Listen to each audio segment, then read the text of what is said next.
Aditi varsity থেকে বের হয়নি। তার মানে কি? তার মানে ভার্সিটির সিসিটিভি ফুটেজ দেখতে হবে। তুই ম্যানেজার থেকে অফিস রুমে চাবি নিয়ে আয়, কুইক। ইমন হাঁটা থামিয়ে দাঁড়িয়ে পড়ল, বলল, কিন্তু চাবি তো উনার আমাকে দিবেন না। তুই গেলে হয়তো তোকে। ধ্রুব হাঁটতে হাঁটতে জবাবে বলল। গিয়ে বল ধ্রুব ইয়ামিন চেয়েছে, যা। ইমন এক দৌড়ে গেল। চাবি নিয়ে আসতে ধ্রুব তালা খুলে ভেতরে ঢুকলো। ম্যানেজার মাঝরাতে ঘুম ভেঙে সতর্কভাবে পাশে দাঁড়িয়ে আছে। বলা যায় না এই বখাটে ছেলে আবার কোন কাণ্ড করে বসে। চাবি না দিলে চাকরি থাকবে না, আবার দিলেও বিপদ। ধ্রুব কম্পিউটারের সামনে বসে দেখছে সব। পাশে ইমন ঝুঁকে আছে কম্পিউটারের দিকে, দুজনার তীক্ষ্ণ চোখ দুটো স্থির স্ক্রিনে। হঠাৎ ধ্রুবর ভ্রু কুঁচকে গেল। ইমনও অবাক হয়ে বলল, এই এই এটা ওই ছেলেগুলো না যাদের তুই পিটিয়েছিলি, তোদের ফ্যাক্টরিতে ঝামেলা করার জন্যে? ধ্রুব ঝুঁকে এলো অনেকটাই স্ক্রিনের দিকে, ভালো করে এক একজনের কাজগুলো দেখলো।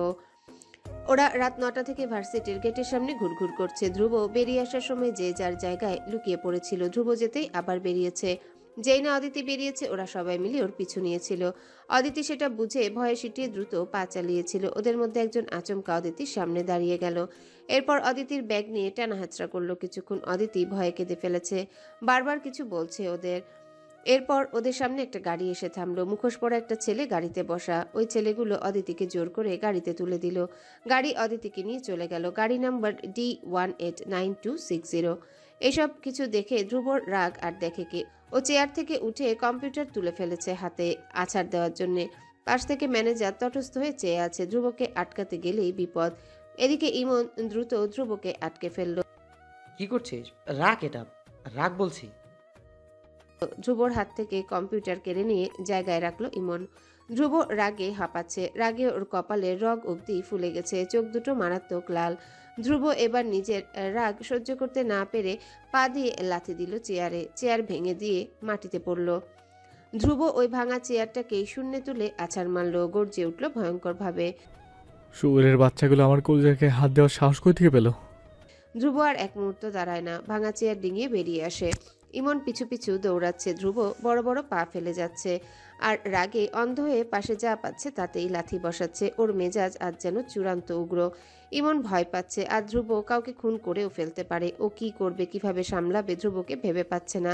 ধ্রুব ও বাইকেই উঠল। ইমন দ্রুত পেছনে উঠে বসলো। বাইকের গতিও স্বাভাবিক না, পাগলা ঘোড়ার ন্যায় ছুটছে। ইমন দুহাতে বাইক চেপে দোয়াদুরুদ পড়েছে। যে স্পিড বাইকের যে কোনো সময় মোড়ে ভূতটুত হয়ে যেতে পারে। ধ্রুব ওই গ্যাংয়ের ডেরায় গিয়ে বাইক থামালো। বাইকের চাবি না খুলেই বড় বড় পা ফেলে এগুচ্ছিল। মাটিও হয়তো ধ্রুবর হাঁটাতে আজ ব্যথা পাচ্ছে। ইমন দ্রুত বাইকের ইঞ্জিন বন্ধ করে চাবি নিয়ে ধ্রুবর পিছু পিছু ছুটল। ছেলেগুলো তখন হই হুল্লোড় করে মেঝেতে বসে কাঠ খেলছিল। ধ্রুব সোজা ঢুকে মুহূর্তের মধ্যে ওদের মধ্যমণি শাহিনের কলার ধরে শূন্যে তুলে ফেলল। ওই অদিতির গায়ে হাত দিয়েছিল। ছেলেগুলো তখন হই হুল্লোড় করে শাহিনের কলার ধরে শূন্যে তুলে ফেলতে শাহিন বড় বড় চোখে তাকালো। কিছু বুঝে ওঠার আগে ধ্রুব নিজের কপাল দিয়ে ওর নাকে একটা ঘুষি বসিয়ে দিল। সঙ্গে সঙ্গে নাক দিয়ে ওর গলগল করে রক্ত পড়তে লাগলো। ধ্রুব রীতিমতো জানোয়ারের মতো ছেলেটাকে মাটিতে নামিয়ে এবার ওর ঘাট চেপে ধরে দেয়ালে মাথা ঠুকে দিল। আর প্রতিবার হিংস্র দানবের ন্যায় বলতে লাগলো, she is my women, my women. তুই কোন সাহসে ওর গায়ে হাত দিছস? শাহিন আচমকায় আক্রমণ সামলাতে পারেনি। ওর গায়ের একটুও জোর নেই পাল্টা আক্রমণ করার। ও বারবার বারবার মাপ চাইতে লাগলো, কেঁদেই দিল ব্যথায়। ভাই, মাফ করে দেন, আর হইব না। ধ্রুব বারবার দেয়ালে ঠুকছে ওর মাথা। এবার সিংহের মতো গর্জে বলে উঠল, কই আছে অদিতি, বল শুয়োরের বাচ্চা। শাহিনের নাক মুখ থেতলে যাচ্ছে দেয়ালের সঙ্গে। হাঁপাতে হাঁপাতে বলল, আপনাদের আর ভার্সিটির সামনে ভাঙা পোড়াবাড়িতে। বাকিরা ধ্রুবর এমন হিংস্রতা দেখে শাহিনকে ওই অবস্থায় রেখে পালিয়ে গেল তৎক্ষণাৎ। ইমন ওদের ধরতে চেয়েছিল, পেছন থেকে পারেনি। জানের ভয়ে ইমনকে রীতিমতো ধাক্কা দিয়ে পালিয়ে গেছে। ধ্রুব এবার শাহিনকে মাটিতে ফেললো, লাথি দেওয়া শুরু করলো। এক একটা লাথি শাহিনের পেট অবধি পচিয়ে ফেলছে যেন। শাহিনের কপাল ফেটে গেছে, চোখ উল্টে গেছে, যে কোনো মুহূর্তেই মরে যাবে। ইমন এবার দ্রুত ধ্রুবকে আটকালো। দুহাতে ধ্রুবকে পেছন থেকে জড়িয়ে ধরে গায়ের জোরে আটকাচ্ছে। ও মরে যাবে ধ্রুব, খোদার কসম। থাম বন্ধু, থাম, অনেক হয়েছে, থাম থাম। ধ্রুব তবুও থামছে না। ওর মানসিক অসুস্থতা এবার পুরোটাই এফেক্ট করে ফেললো শাহিনের উপর। শাহিন ততক্ষণে অজ্ঞান হয়ে শরীর ছেড়ে দিয়েছে। ধ্রুব ওর কলার ধরেছিল, কলার ওর হাত থেকে খসে গেল। শাহিনের হুঁশ নেই। ইমন দ্রুত ধ্রুবকে আটকে দিল। ধ্রুব নিজের মধ্যে নেই, ওকে শান্ত করতে হবে, না হলে আজ যা হবে তার জন্য পরে দুজনাই ফেঁসে যাবে। ইমন দ্রুত গিয়ে ধ্রুবকে জড়িয়ে ধরে ফেলল। ধ্রুব কিছুক্ষণ ছুটাছুটি করলো, ধস্তাধস্তি করলো। ইমন তবুও ছাড়ল না, বরং ধ্রুবর শক্ত পিঠে হাত দিয়ে থাপ্পড় দিতে দিতে অধৈর্য ভঙ্গিতে বলতে লাগলো। কুল ধ্রুব, শান্ত হ ভাই, শান্ত হ। একটা সময় ধ্রুব ধীরে ধীরে শান্ত হলো, নেতিয়ে পড়ল ইমনের গায়ের উপর। ইমন ধ্রুবকে দ্রুত আগলে নিল, বলল, বাইক আমি চালাচ্ছি, তুই অসুস্থ। ধ্রুবর মনে পড়ে গেল আবার অদিতির কথা। ইমনকে ফেলে এগিয়ে গেল বাইকের দিকে। বাইক চালাতে চেয়েছিল শুরুতে। ইমন ওকে সরিয়ে নিজে সামনে বসলো, তারপর দিল এক টান। ধ্রুব অস্থির, বারবার বলছে জোরে চালাতে। ইমন হতাশ হয়ে নিজের বাইকের স্পিড দেখে, তো আরেকবার আয়নায় অস্থির ধ্রুবকে দেখে। পুরোটা রাস্তা নিজেই নিজেকে প্রবোধ দিয়ে শান্ত করে রাখলো। ভাঙা বাড়ির সামনে আসতে ধ্রুব বাইক থেকে নামলো, দৌড়ে বাড়িটার সামনে। ধ্রুবকে আসতে দেখে এক একজন হুড়মুড়িয়ে পালিয়ে গেল জায়গা ছেড়ে। ধ্রুবর এখন ওদিকে মন দেওয়ার সময় নেই। ওর পুরো মাথা ভর্তি চেপে আছে অদিতি, যে মেয়েটা ভয় পায় ভীষণ ছেলেদের। ওই মেয়েকে আজ ছেলেরা তুলে নিয়ে গেছে। ধ্রুব ওই মেয়ের সামনে একটা ছেলে হয়ে কি করে মুখ দেখাবে? দরজা খোলা। ধ্রুব উদ্ভ্রান্তের ন্যায় ঘরে ঢুকতেই দেখতে পেল অদিতিকে। দড়ি দিয়ে ওর হাত বাঁধা পা বাঁধা, ফেলে রেখেছে ওকে মেঝেতেই। শাড়ি এলোমেলো, চুল এলোমেলো, কামরার মেঝে জুড়ে লাল ছোপ ছোপ ভেজা রক্তের দাগ। ধ্রুব যখন দরজা ভেঙে ঢুকে, তখন অদিতি নিভু নিভু চোখে দেখছে ধ্রুবকে। ওর বুকে সাহস এলো, যেন বহু কষ্টে ক্ষীণ কণ্ঠে ডাকলো, ধ্রুব। ধ্রুব দরজার সামনে বিধ্বস্তের ন্যায় দাঁড়িয়ে, ওর চোখ টলমলে, ঘামে ভেজা পুরো গা, চুল এলোমেলো, কুর্তা এবড়ো থেবড়ো। অদিতির চোখ নিভে যাচ্ছে, বহু কষ্টে চোখ খুলে আছে সে। ওর চোখ দুটো স্থির ধ্রুবর দিকে। অদিতিকে এভাবে দেখে ধ্রুব শরীর হেলে পড়েছে যেন। ৫-৫টা ঘন্টা পর মেয়েটাকে চোখের সামনে দেখছে ও। রেখে গিয়েছিল সহি সালামত, অথচ পেল রক্তাক্ত অবস্থায়। বুকটা ফেটে যাচ্ছে ধ্রুবর অদিতিকে এভাবে দেখে। ইমন তখন দ্রুত অদিতির হাত পায়ের বাঁধন খুলছিল। ধ্রুব উদ্ভ্রান্তের ন্যায় ঢুলতে ঢুলতে ধীর পায়ে এগিয়ে আসছে অদিতির দিকে। ও হাঁটু ভেঙে ঢুলতে ঢুলতে ধপ করে বসে পড়ল অদিতির পাশে। ধ্রুব বসতে ইমন একটু দূরে গিয়ে দাঁড়ালো। ধ্রুব ওর পাশে বসে টলমলে চোখে অসহায়ের মতো অদিতির দিকে চেয়ে রইল। তারপর কি হলো আচমকা? অদিতিকে ওই অবস্থায় দেখেও নিজেকে আর একটুও সামলাতে পারল না। দুহাতে আচমকায় অদিতিকে টেনে উঠিয়ে জড়িয়ে ধরে ঘাড়ে মুখ গুজে ফেললো। অদিতি চোখ বুজে ফেললো, জোরে শ্বাস টানলো। শ্বাসকষ্ট হচ্ছে ওর এই মুহূর্তে, তার উপর ধ্রুবর এমন ছোঁয়া। ধ্রুব আজ আর জাতপাত মান সম্মান কিছু ভাবে না। শক্ত করে অদিতিকে জড়িয়ে ওর ঘাড়ে মুখ ডুবিয়ে নিঃশব্দে চোখের জল ছেড়ে দিল। অদিতি চোখ বুজে আছে, ওর গায়ে এক ফোঁটা শক্তি নেই ধ্রুবকে আটকানোর, কথা বলে মানা করার। হঠাৎ করে যেন ধ্রুবর ছোঁয়া ভালো লাগছে অদিতির। খরা বুকের মধ্যে এতক্ষণ যেন পানির ঢল নেমে এলো। অদিতির চোখ বুজে জুড়ে শ্বাস ছাড়ে, দুর্বলভাবে গা পুরোটা এলিয়ে দেয় ধ্রুবর বুকে। ধ্রুব সঙ্গে সঙ্গে অদিতিকে আগলে ধরে, আরো শক্ত করে জড়িয়ে ধরল। ওর যেন তাতেও শান্তি নেই। এই মেয়েটাকে বুকের মধ্যে ঢুকিয়ে ফেলতে পারলে আজও শান্তি তৃপ্তি। ধ্রুব অস্থির আচরণ করছিল। অদিতির ঘাট থেকে মুখ তুলে চোখ মুছে অদিতির মুখটা দুহাতে আগলে ধরল। বারবার ওর চুল গুছিয়ে দিচ্ছে, মাথায় ফু দিচ্ছে, যেন ব্যথা কমে যায়। কি করবে, কি করা যায়, কি করলে মেয়েটা একটু শান্তি পাবে, ওর আত্মা ঠান্ডা হবে, ও নিজেও সেটা বুঝছে না। ধ্রুব ছাড়ল ওকে, একটু সরে টলমলে চোখে চেয়ে রইল আহত অদিতির দিকে। ঢোক গিলে কাপা স্বরে জিজ্ঞাসা করলো, ঠিক আছো তো তুমি? ধ্রুবর কণ্ঠ যেন জমে আছে, ওর সারা শরীর কাঁপছে। ও কথা বলতে বলতে কম্পিত হাতটা ধীরে ধীরে উঠিয়ে অদিতির মাথায় রাখলো। শান্তিতে অদিতি চোখ বুজে ফেলল।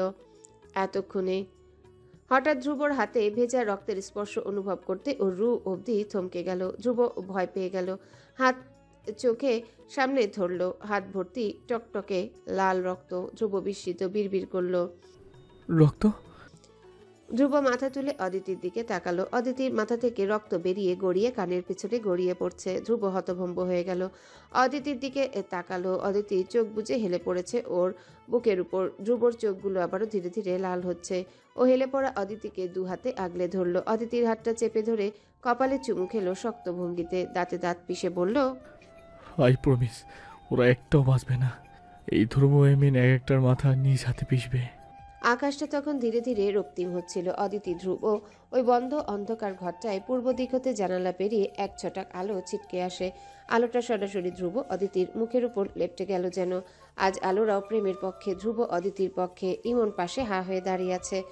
আলো ও গায়ে মেখে ধ্রুব ও ধ্রুবর বুকের মধ্যে পড়ে থাকা অদিতিকে দেখতে স্বর্গীয় লাগছিল। ইমন বিড়বিড় করে মৃদু হেসে নিজের অজান্তেই বলে উঠল, অ্যামেজিং। হঠাৎ করে ধ্রুবর কলার থেকে ধীরে ধীরে অদিতির হাতটা মাটিতে পড়ে গেল। ধ্রুব যেন চমকে উঠল। দ্রুত অদিতির মুখ বুক থেকে সরিয়ে দু হাতের আজলায় তুলে ধরল। অদিতির চোখ নিভু নিভু, জ্ঞান হারাবে যে কোনো সময়। ইমন এদের জড়াজড়ি দেখে ভীষণ অপ্রস্তুত বোধ করছিল। ওপাশ থেকে একসময় গলা পরিষ্কার করে বলল, ধ্রুব, আমাদের মনে হয় হাসপাতাল যাওয়া উচিত। ভাবি জ্ঞান হারাচ্ছে সম্ভবত। ধ্রুবর এবার টনক নড়ল। অদিতি ততক্ষণে অজ্ঞান হয়ে গেছে। ধ্রুব এরপর আর একটুও দেরি করল না, সঙ্গে সঙ্গে উঠে দাঁড়িয়ে কোলে তুলে নিল নিজের শক্তপোক্ত দু হাতে। অদিতির হাত দুটো ধ্রুবর গলা জড়িয়ে ধরল না, বরং নেতিয়ে পড়ল নিচের দিকে। ধ্রুব সেটা দেখে চোখ বন্ধ করে জোরে শ্বাস টানল। ওর কিছু ভালো লাগছে না, চারিপাশ ভেঙে গুড়িয়ে ফেলতে মন চাইছে। ধ্রুব আজ সহ্য করছে, কাল থেকে ওদের ধ্রুব ইয়ামিনকে সহ্য করতে হবে। ওই বাস্টার্ডগুলোর কপালে কি নাচছে সেটা হয়তো ওরা আন্দাজও করতে পারছে না। ক্লিনিকে অদিতিকে চিকিৎসা করানো হচ্ছে। রাত পেরিয়ে তখন সকাল 10টা।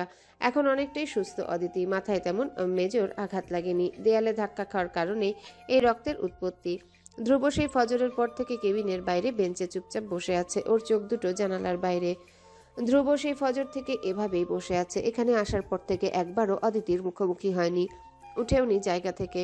মাঝে মধ্যে যখন অস্থির হচ্ছে তখনই সিগারেট ধরাচ্ছে। এই নিয়ে 5টা সিগারেট শেষ হয়েছে। ধ্রুবর পাশে এসে ইমন বসলো। ধ্রুবর এমন শান্ত হয়ে বসে থাকা অদ্ভুত ঠেকলো ইমনের কাছে। ইমন একটা পর্যায়ে কাচুমাচু হয়ে বলল, ধ্রুব ভাই, তুই ঠিক আছিস? ধ্রুব জোরে শ্বাস টানলো। শ্বাসের সঙ্গে যেন নিজের প্রতি অভিমান, অভিযোগ আর সমস্ত রাগ বেরিয়ে এলো। ও চুপ, দুহাতে মুখ চেপে ধরে ঘষল। ইমন স্পষ্ট লক্ষ্য করছে ধ্রুবর গা এখনো কাঁপছে, হাতে শিভারিং হচ্ছে ভীষণ। ইমনের নজরে এসব পড়লে ইমন চিন্তিত ভঙ্গিতে ধ্রুবর হাত চাপলো, বলল, তোর এখন মেডিসিন নেওয়া উচিত ধ্রুব, তোর হাত পা কাঁপছে। ধ্রুব ইমনের হাত ঝাড়া দিয়ে সরিয়ে দিয়ে গা ছাড়া ভাবে বলল। I am fine. ইমন ফ্যাল ফ্যাল চোখে ধ্রুবকে দেখে। নিজে এতটা অসুস্থ অথচ চিন্তা করে যাচ্ছে অদিতিকে নিয়ে। অনেকক্ষণ পর কি মনে করে ধ্রুব এবার নিজে থেকে হঠাৎই বলে বসলো, যদি আজ ওর কিছু হয়ে যেত, আমি কি করতাম ইমন? ধ্রুবর কণ্ঠটা যেন কেঁপে উঠল, গলায় যেন কিছু জমে আছে। বারবার ঢোক গিলছে ধ্রুব, ওর গলার অ্যাডামস অ্যাপেল নামছে উঠছে বারবার। ইমন ধ্রুবকে এভাবে ভেঙে পড়তে দেখে হাত রাখল ওর কাঁধে, ভরসা দিয়ে বলল, কিন্তু কিছু হয়নি, রাইট? তুই প্লিজ এবার একটু নর্মাল হ ভাই। ধ্রুব আবারও অস্থির ভঙ্গিতে মুখটা দুহাতে চেপে ধরে ঘষল। তারপর থেমে থেমে বলল, আমার লাইফে আমি যখনই কিছু মন থেকে চেয়েছি ওগুলো আমার লাইফ থেকে ভেনিশ কেন হয়ে যায় ইমন? আই জন ইন ডাক। ও আমার লাইফে একটা টার্নিং পয়েন্ট ছিল। আমি ধীরে ধীরে রিকভারি করেছিলাম, কিন্তু আবার আবার আমার লাইফটা এলোমেলো হয়ে যাচ্ছে। আজ আমার শত্রুতার জন্য অতিথির উপর হামলা হয়েছে। অতিথি এসব ডিজার্ভ করে না। আমি ওর লাইফে আসায় ওর উপর হামলা হয়েছে। তুই বুঝতে পেরেছিস?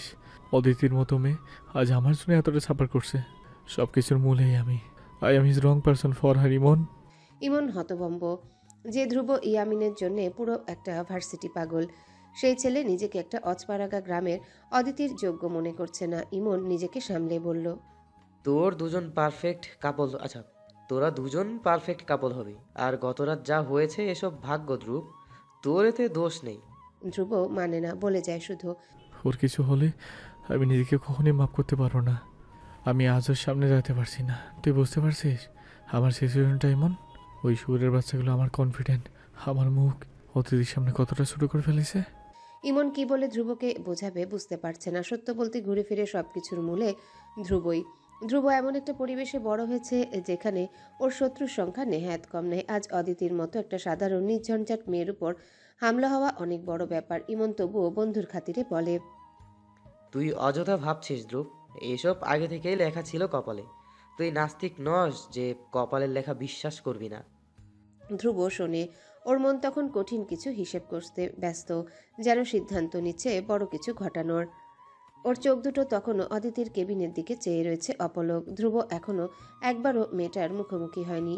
ও আজ যেভাবে ওই মেয়েকে স্পর্শ করেছে তাতে হয়তো ওকে চূড়ান্ত খারাপ চরিত্রহীন মনে করেছে অদিতি। ধ্রুব লজ্জা আর নিজের এমন বোকামোর মতো কাজে নিজেই চূড়ান্ত বিরক্ত এবং রাগান্বিত। অদিতিকে এভাবে ওর অসহায় অবস্থায় ছোঁয়াটা উচিত হয়নি। ও শিওর আজকের পর ওই মেয়ে লজ্জায় আর ওর সামনে এসে দাঁড়াবে না। অদিতির কেবিনের ভেতরে তানিয়া আর দুটো মেয়ে। ওদের ধ্রুব ফোন করে আনিয়েছে। অদিতি বেডে শুয়ে আছে, স্যালাইন চলছে। ওর পাশে বসে আছে তানিয়া। নানান কিছু বলে ওর মনটা শান্ত রাখার চেষ্টা করছিল ওরা। অদিতি ওদের কথা শুনে তেমন মনোযোগ না দিয়ে হুঁ হাঁ করছে শুধু।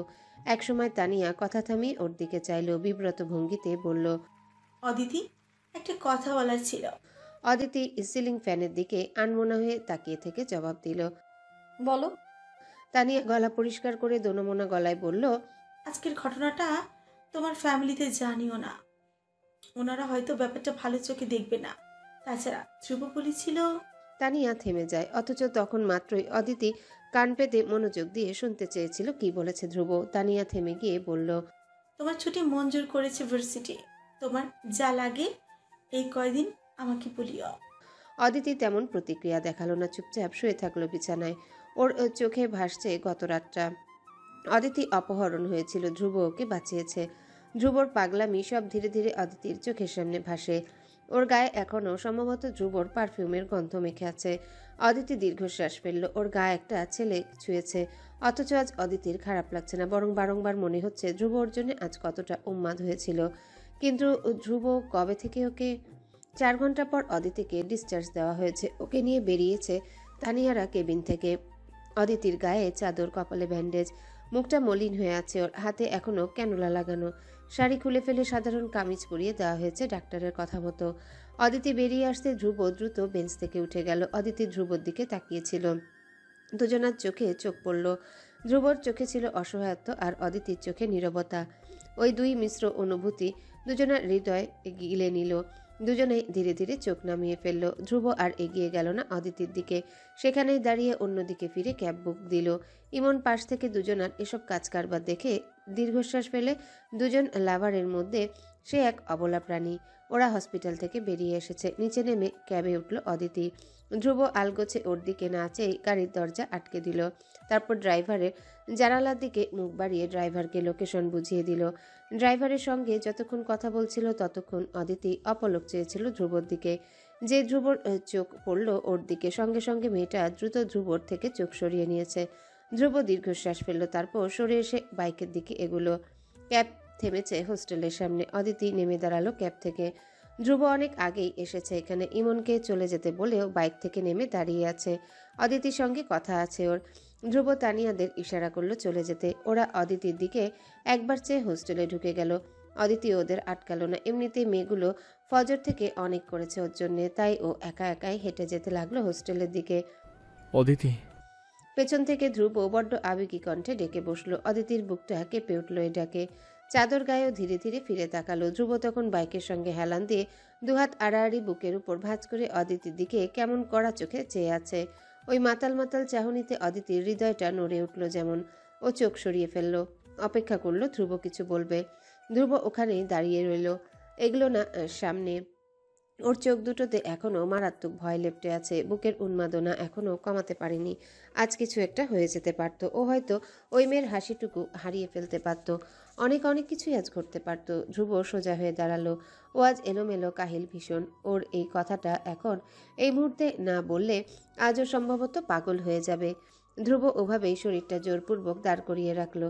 অদিতির ফাঁপা চোখটার দিকে চেয়ে রইল অপলক। অতঃপর অদিতিকে অবাক করে দিয়ে এক পর্যায়ে চূড়ান্ত বিধ্বস্তের ন্যায় বলে উঠল, আই লাভ ইউ। অদিতি ভীষণ অবাক হয়ে মাথা তুলল। ওর চোখ দুটো ধ্রুবর চোখে। ও জানতো আজ রাতে যা হয়েছে তাতেও যা জানার জেনে গিয়েছিল, কিন্তু তাই বলে এত তাড়াতাড়ি। ধ্রুব হাত ছাড়ল বুক থেকে, ধীর পায়ে এগোচ্ছে। অদিতি ধ্রুবর দুই চোখের দিকে অপলক চেয়ে আছে। মানুষটা এক রাতেই এতটাই বিধ্বস্ত হয়ে গেছে, চেহারার দিকে তাকানো যাচ্ছে না। ধ্রুব ধীর পায়ে এগিয়ে এলো অদিতির মুখোমুখি। অদিতি কি বলবে ভেবে পাচ্ছে না।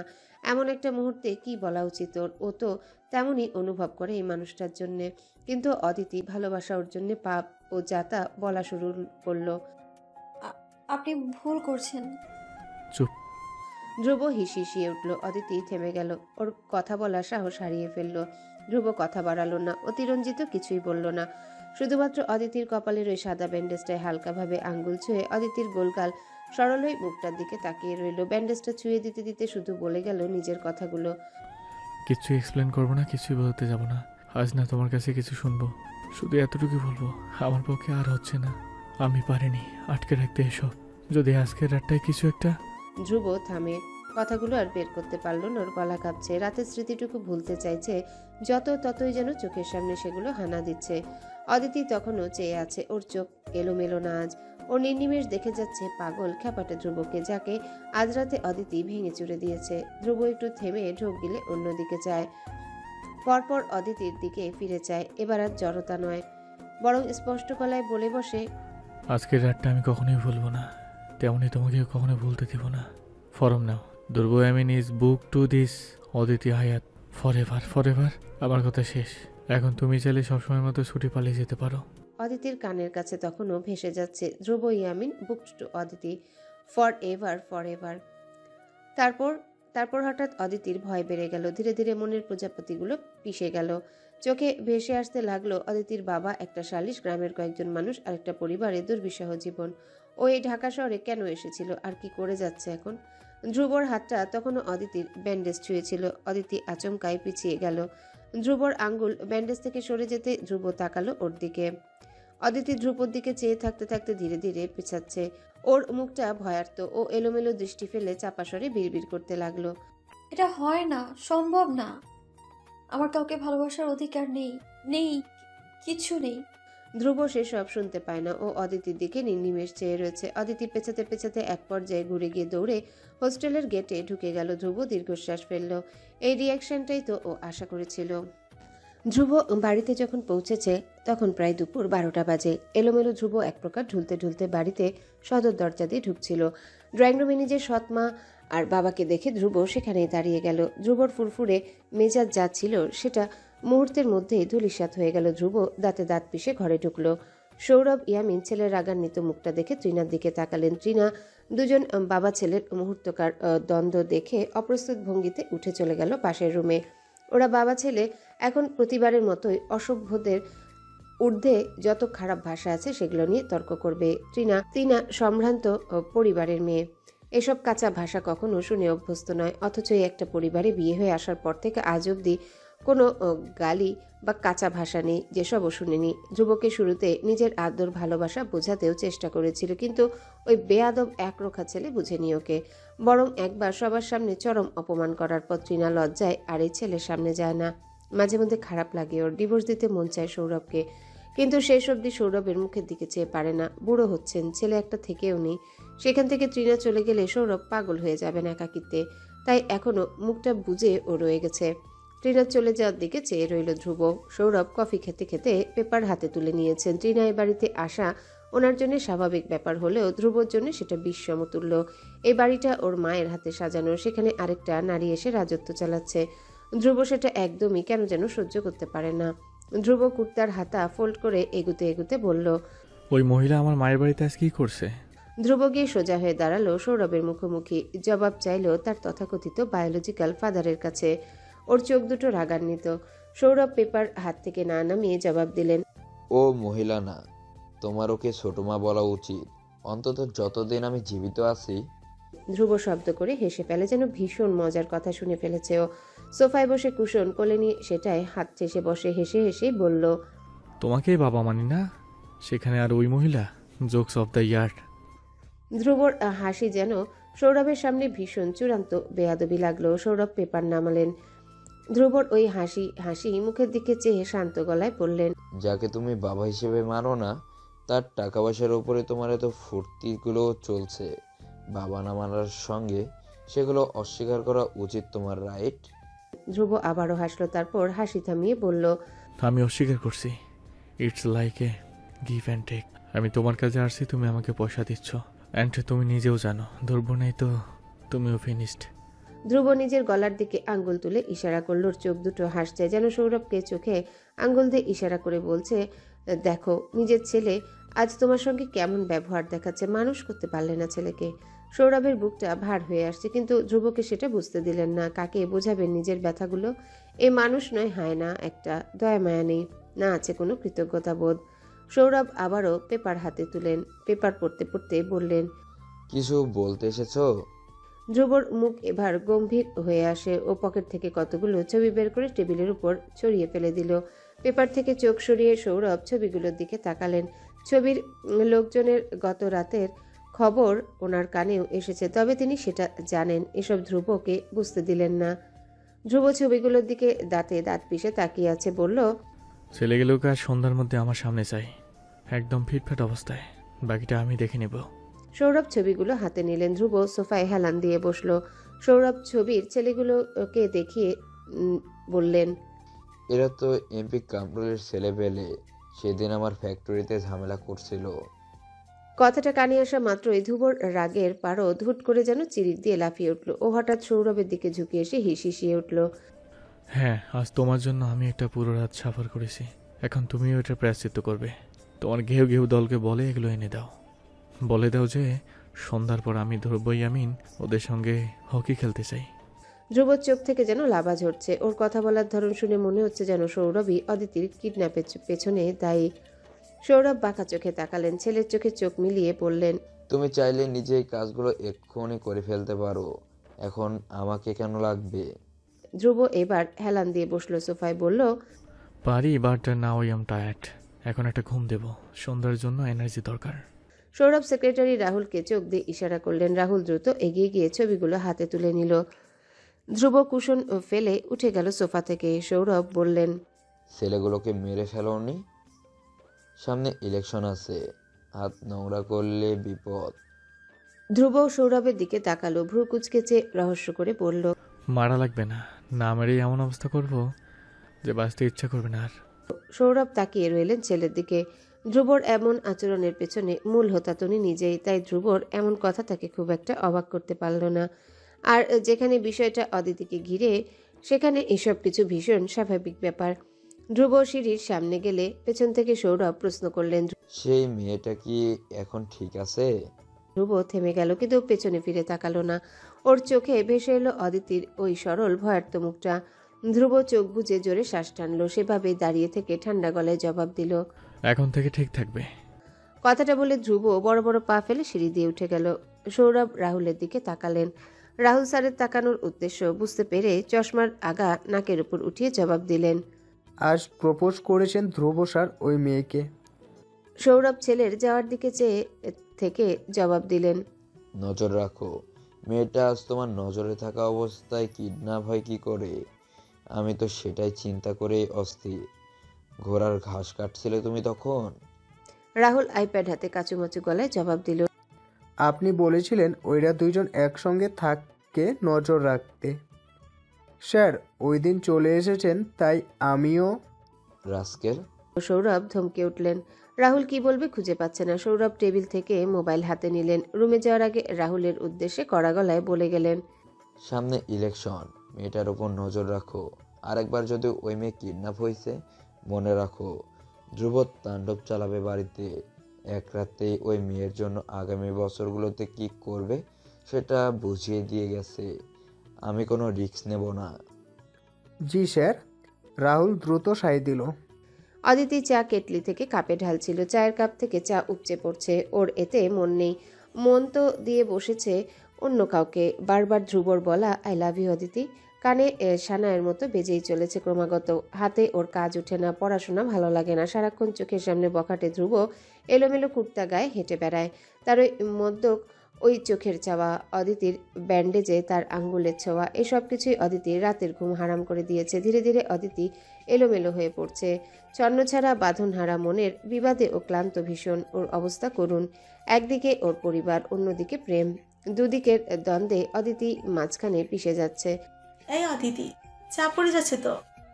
তানিয়া অদিতিকে ধাক্কা দিয়ে উঠল। ভাবনার মধ্যেও চমকে উঠল অদিতি। দ্রুত হাত থেকে কেটলি রেখে দিল। পুরো চায়ে ভেসে যাচ্ছে টেবিল। অদিতি দ্রুত কাপড় এনে জায়গা পরিষ্কার করে ফেলল। তানিয়া এসব দেখছিল, বলল, তোর ইদানি কি হয়েছে? এমন খুইয়ে খুইয়ে টাইপ হয়ে গেছিস কেন? অদিতি হাসার চেষ্টা করে চায়ের কাপ হাতে নিল। বিছানার দিকে এগিয়ে যেতে যেতে বলল, কই তেমন কিছুই না। তানিয়া ওর বেডে বসে অদিতিকে দেখে যাচ্ছে। চা খেতে খেতেও মেয়েটা অন্যমনস্ক। তানিয়া হঠাৎ ঠোঁট টেনে হেসে বলল, তুই প্রেমে পড়ে গেছিস নাকি রে? ধ্রুব ভাই জানে? অদিতি চমকে উঠে দ্রুততার সাথে জবাব দিল। না না, আমি অমন মেয়ে নই। তানিয়া ভ্রু বাঁকালো, বলল, অমর মেয়ে মানে প্রেম করা পাপ নাকি? অদিতি ঠান্ডা গলায় জবাব দিল, আমি যে জায়গা থেকে এসেছি সে জায়গায় শুধু প্রেম শুধু পাপ নয়, বরং মহাপাপ। তুমি আমাদের বাড়ি গেলে বুঝবে। তানিয়া অবাক হয়ে তাকালো অদিতির দিকে। এই যুগে এসেও এমন গ্রাম হয় নাকি? অদ্ভুত ব্যাপার। পরপরও হঠাৎ ধ্রুবর কথা মনে পড়ায় গা ছেড়ে বেডে হেলান দিল ফোন হাতে। এক প্রকার অদিতির কথা উড়িয়ে দিয়ে বলল, তোর ধ্রুব ভাই আছে, তোর আবার কিসের চিন্তা? নিশ্চিন্তে থাক। তানিয়া ফোন দেখছে। অদিতি তানিয়ার দিকে চেয়ে বিড়বিড় করলো, তাকে নিয়ে সবচেয়ে বড় সমস্যা আমার। তুমি যদি জানতে। তানিয়া ফোন দেখছিল, হঠাৎ ও এক প্রকার চেঁচিয়ে উঠে বসলো। অদিতির দিকে ফোনটা বাড়িয়ে দিয়ে দেখালো। এই অদিতি, দেখ দেখ। অদিতি ফোনের দিকে ঝুঁকে লেখাগুলো পড়ছে। এমপি কামরুলের দলের 4 জন ছেলে নিখোঁজ, খুঁজে পাওয়া যাচ্ছে না 2 দিন ধরে। ক্যাপশনের নিচে ছেলেগুলোর ছবি দেওয়া। ছবির লোকগুলোকে দেখে অদিতি চমকে ওঠে। এরা তো ওকে সেদিন কিডন্যাপ করে নিয়ে গিয়েছিল। তানিয়ার চোখ মুখ উজ্জ্বল করে স্বস্তির শ্বাস ফেলে বলল, দারুণ হয়েছে। এগুলো নির্ঘাত শুভ ভাইয়ের কাজ। তোকে নিয়ে এক রাতে যা করেছে, এরপর ওনার আর রিস্ক নেওয়ার কথা না। তানিয়া হেসে হেসে কথাগুলো বললেও অদিতির বুক কাঁপতে লাগলো। ও জিজ্ঞাসা করে, ওরা কি বেঁচে থাকবে নাকি? তানিয়া গা ছাড়া ভাবে বেডে শুয়ে পড়ল। জবাব দিল, মনে তো হচ্ছে না। ভাইকে যেভাবে নাচিয়েছে, এতক্ষণে মনে হচ্ছে টপকে গেছে। অদিতির গা হিম হয়ে এলো। ওর জন্য কিছু ছেলেকে ধ্রুব খুন করেছে, আইন হাতে তুলে নিয়েছে। ধ্রুবর বাবা মন্ত্রী চাইলেও ওদের সর্বোচ্চ শাস্তি দেওয়া সম্ভব ওদের মতো মানুষদের কাছে। কিন্তু ধ্রুব নিজে অদিতির হয়রান লাগতে শুরু করে। ও যা যা দেখেছে এই সব কিছুই ওর হজম হচ্ছে না। ও দ্রুত টেবিল থেকে পানির গ্লাস তুলে নিল। গলা শুকিয়ে যাচ্ছে। এমন পরিস্থিতিতে অদিতির কি করা উচিত? এ কোন পাগল প্রেমিকের খপ্পরে পড়ল? তারপরেই কেটে গেছে কটা দিন। অদিতি এখন বেশ সুস্থ, নিয়মিত ভার্সিটি আসা যাওয়া করছে। তবে ধ্রুবকে এড়িয়ে চলছে নিয়মিত। অদিতি চায় না সেদিনের ঘটনার পর ধ্রুবর মুখোমুখি হতে। ধ্রুবর কাছে হয়তো কাউকে খুন করা তার কোনো বড় ব্যাপার নয়, তবে অদিতির কাছে এটা মারাত্মক একটা ভয়ের ব্যাপার। ও চায় না এর জন্যে ধ্রুব নতুনভাবে কোনো পাগলামি বা অপরাধে জড়িয়ে পড়ুক। আর সে দায়নিক অদিতি। তাই ও প্রতিবার ধ্রুবর আড্ডার জায়গা এড়িয়ে অন্য রাস্তা দিয়ে ভার্সিটি থেকে বেরিয়েছে। ধ্রুব সেদিন ওকে পুরো ভার্সিটি খুঁজেছে, লোক পাঠিয়েছে ডিপার্টমেন্টে, অদিতিকে পাওয়া যায়নি। অদিতির হঠাৎ করে শুরু করা এমন আচরণে হতভম্ব ধ্রুব। ও তাই খুঁজে বের করেছে অদিতির হোস্টেলে ফেরার রাস্তা। আজ এখানেই বাইক নিয়ে দাঁড়িয়ে আছে ধ্রুব ইয়ামিন। উদ্দেশ্য অদিতি হায়াতকে জন্মের শিক্ষা দেওয়া, জানিয়ে দেওয়া তার এসব উদ্ভট কাজগুলো ধ্রুবকে যেন আর না দেখায়। অদিতি আজও এই অন্য রাস্তা দিয়ে হাঁটছিল। হঠাৎ হাঁটতে হাঁটতে ওর চোখ গেল ওই রাস্তার মোড়ে। ধ্রুব দাঁড়িয়ে আছে। ওর চোখ দুটো অন্যরকম ভীষণ, যেন এক্ষুনি খেয়ে ফেলবে অদিতিকে। ধ্রুবকে দেখেই সঙ্গে সঙ্গে অদিতির পা থেমে গেল। ধ্রুব বাইক থেকে নেমে দাঁড়িয়েছে। ওর রাগী চোখগুলো ধীরে ধীরে শান্ত হয়ে আসছে। মনে হচ্ছে কত কোটি বছর হয়ে গেছে ও দেখে না অদিতিকে। মেয়েটা শুকিয়ে গেছে। আজও সবসময়ের মতো ঢিলে সালোয়ার কামিজ পরনে। ধ্রুব বারবার এই এক মেয়ের প্রতি এত মুগ্ধ হয় কেন? অদিতি নিজেকে সামলাতে পারছে না। পা বলছে উল্টো দৌড়ে চলে যেতে, অথচ হৃদয় বলছে ধ্রুব কি আগের থেকে আরো সুদর্শন হয়েছে? এই ময়লা টি শার্ট, এলোমেলো চুল কি আগেও এত ভালো লাগতো? দুটি তৃষ্ণার্ত চোখ একে অপরের দিকে চেয়ে রয়েছে। কেটে যায় কয়েক পল। দুজনার খবর নেই। ডুবে আছে ওরা একজন আরেকজনের মাঝে। ধ্রুব ধীরে ধীরে এগিয়ে আসছে। অদিতির বুকটা আবারও থেমেছে। খানিকটা থেমেই শুরু করেছে লাফানো। ধ্রুব ধীর পায়ে এগিয়ে এসে অদিতির সামনে দাঁড়ালো। ওর চোখ গেল অদিতির কপালের ব্যান্ডেজে। ধ্রুব ছুতে চাইল হাত উঠিয়ে, কিন্তু অদৃশ্য অনধিকার বোধ ওকে আটকিয়ে দিল। ধ্রুব হাতটা আবারও নামিয়ে ফেলল। অদিতির চোখটার দিকে চেয়ে ঠান্ডা গলায় বলে উঠল, অবশেষে আপনার দেখা মিলেই গেল। আমার তো উচিত এবার সিন্নি করানো, রাইট? ধ্রুব টিটকাটি করে বলল, এলো। অদিতি চোখ নামিয়ে নিল। ধ্রুবর কণ্ঠ এবার কঠিন হলো, কড়া গলায় শোধালো, আমার থেকে পালাচ্ছিলে কেন? আমি তোমাকে কিছু জানিয়েছি? জবাব চেয়েছিলাম, হ্যাঁ বা না, অথচ তুমি আমাকে একটা দিন ভীষণ খাটিয়েছ। অদিতি, হোয়াই? অদিতি অপরাধ বোধে ডুবে গেল। চোখটা নামিয়ে ফেলল। ধীর গলায় জবাব দিল, আপনি? আমি। ধ্রুব ধৈর্য নিয়ে শুনছে যেমন। অদিতি একটু থামে, খানিক থেমে জোরে শ্বাস টেনে বলে, আমাদের যায় না। আপনি আরো ভালো কাউকে ডিজার্ভ করেন। আমি প্রেমে পড়ার মতো মেয়ে নই। ধ্রুবকে হতাশ হতে দেখা গেল। এতদিনের অপেক্ষায় এই উত্তরও আশা করেনি ধ্রুব। অন্যদিকে চেয়ে নিজের এই হতাশা আড়াল করার চেষ্টা চালালো। পরপর অদিতির নিচু হয়ে যাওয়া মুখটার দিকে নিজের মুখ ঝুঁকে এনে ঠান্ডা গলায় শুধু এটুকুই বলে গেল, ফার্স্ট আনসার মাই কোশ্চেন অদিতি। তুমি কি একবারের জন্য আমার কথাই কয়েকদিনে ভাবনি? আমি কি একবারের জন্য তোমার কল্পনায় আসেনি? শুরু থেকে এই সব কিছুতে কি আমি একাই ছিলাম? তুমি ছিলে না? না। অদিতি মুখটা অন্যদিকে ফিরিয়ে নিল। ধ্রুবর চোখে চোখ রেখে মিথ্যা বলার সাধ্য ওর নেই। ধ্রুব অদিতির ঘুরিয়ে ফেলা মুখটার থুতনি চেপে ধরে আবার ওকে নিজের মুখোমুখি আনে। অদিতি মাথাটা নামিয়ে ফেলল। ধ্রুব অধৈর্যের মতো করে অস্থির গলায় বলল, don't lie to me Aditi. তুমি চেয়ে থাকতে আমার দিকে। যখনই আমি তোমার সামনে এসেছি আমি তোমার চোখে আমার জন্য দরদ দেখেছি। তুমি আমাকে কেন মিথ্যে শোনাচ্ছ? আমি জানি তুমি কি ফিল করো আমার জন্য। ধ্রুব থামে, জোরে শ্বাস টেনে অদিতির হাত টেনে ওকে নিজের দিকে এগিয়ে আনে। হাত ছেড়ে চোখের কোণে আঙ্গুল ছুঁয়ে কাতর গলায় বলল, তোমার চোখ যে কথা বলে, তোমার ঠোঁট কেন সেটা বলতে চায় না অদিতি? কিসের ভয় তোমার? আমি আমি আছি তো তোমার সাথে।